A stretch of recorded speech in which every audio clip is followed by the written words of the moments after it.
গুঞ্জনকে সত্যি করে দিয়ে ফাইনালি শেষ পর্যন্ত শাকিব খানের প্রিন্সের নায়িকা হিসেবে থাকছেন কলকাতার জ্যোতির্ময়ী কুণ্ডু।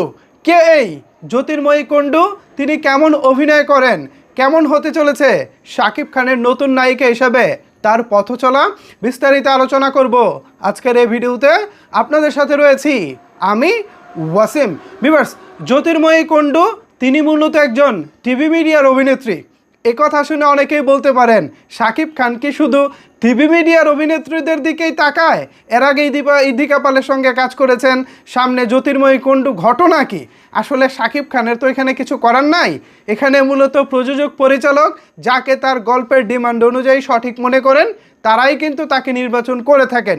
সো শাকিব খানের পছন্দের ব্যাপারটা এখানে স্কিপ করে রাখলাম। এখন আমি আলোচনা করতে চাই জ্যোতির্ময়ী কুণ্ডু আসলে কেমন হতে চলেছে। ব্যক্তিগতভাবে জ্যোতির্ময়ী কুণ্ডুকে আমি আগে চিনতাম না। শাকিব খানের বিপরীতে নাম আসার পর তার প্রোফাইলটা নিয়ে একটু ঘাটাঘাটি করেছি। তিনি বেসিক্যালি ছোট পর্দার একজন অভিনেত্রী, নাটক সিরিয়ালে তিনি কাজ করেছেন এতদিন। সম্প্রতি তিনি কাজ করেছেন দেবের বিপরীতে প্রজাপতি 2 নামক একটি সিনেমায়। সিনেমাটি রয়েছে মুক্তির অপেক্ষায়। এই হচ্ছে মোটামুটি জ্যোতির্ময়ী কুণ্ডুর প্রোফাইল। এখন এরপরেও তো একটা মনের মধ্যে প্রশ্ন থাকে, ভাই শাকিব খানের নায়িকা তিনি আসলে কেমন হতে চলেছে, ভালো অভিনয় করতে পারেন কি না, তিনি দেখতে শুনতে কেমন? প্রথম কথা হচ্ছে তিনি দেখতে শুনতে দারুণ। এক কথায় তাকে স্টিল পিকচারে দেখতে খুবই সুন্দর লাগে। এই যে এখানে যথারীতি শাকিব খানের পাশে দেখতে পাচ্ছেন, দেখতে কিন্তু তাকে দারুণ লাগছে। তবে তার অভিনয়ের দিকে যদি আমি তাকাই তাহলে খুব একটা এক্সেপশনাল কিছু না, দারুণ কিছু না, মোটামুটি চলে, অ্যাজ ইউজুয়াল এরকম টাইপের একজন অভিনেত্রী তিনি। তার প্রোফাইল ফেসবুকে আমি তার কিছু রিলস ভিডিও দেখেছি। আজকাল বাংলাদেশে যেসব টিকটকাররা টিকটক করে, এরকম টিকটক টাইপের কিছু ভিডিও তার ফেসবুক প্রোফাইলে আমি দেখেছি। সেই ভিডিওর অভিনয় দেখে আমার খুব একটা মনে ধরেনি। এখন পরিচালক, প্রযোজক তারা যদি মনে করেন তাদের গল্পের সাথে জ্যোতির্ময়ী কুণ্ডু যায় এবং তাদের গল্পের জন্য জ্যোতির্ময়ী কুণ্ডু পারফেক্ট, ওকে, আমাদের কোনো আপত্তি নাই।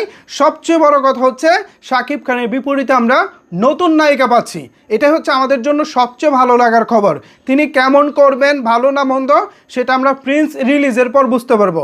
তার আগে আমরা এ বিষয়ে অন্তত সন্দেহ না রাখি তিনি আসলে কেমন অভিনয় করেন, এটা সন্দেহ না রাখি। তিনি কেমন করেছেন প্রিন্সে, সেটাই আমরা পর্দায় দেখব। এরপরে এই বিষয় নিয়ে অবশ্যই আলোচনা করব। এর মধ্যে স্বস্তির খবর যেটা, সেটা হলো শাকিব খানের বিপরীতে আমরা নতুন নায়িকা পাচ্ছি, মানে নতুন জুটি। এর আগে ইদিকা পালের নাম শোনা গিয়েছিল, শেষ পর্যন্ত তিনি থাকছেন কিনা এটা এখনও ক্লিয়ার করেননি প্রযোজনা প্রতিষ্ঠান। তবে জ্যোতির্ময়ী কুণ্ডু যে থাকছেন এটা এখন কনফার্ম হয়ে গেছে। তো আমরা ইতিমধ্যে প্রিন্সের 2 জন নায়িকাকে পেয়েছি। একজন হচ্ছে জ্যোতির্ময়ী কুণ্ডু, আরেকজন হচ্ছে তাসনিয়া ফারিন। দুজনেই এখনও পর্যন্ত আমার জন্য খুবই পছন্দের হয়েছে, আমার কাছে অন্তত। আপনাদের কাছে কেমন লেগেছে জানি না, সেটা তো অবশ্যই কমেন্টস করে জানাবেন। তবে আরও একজন নায়িকা আছেন, প্রিন্সে মোট 3 জন নায়িকা থাকছেন। এখন এই 3 জন নায়িকার 2 জন আমরা পেয়েছি, জ্যোতির্ময়ী কুণ্ডু এবং তাসনিয়া ফারিন। দেখা যাক তারা কেমন করে, আর 3 নম্বর নায়িকাটার জন্য অপেক্ষা আছি।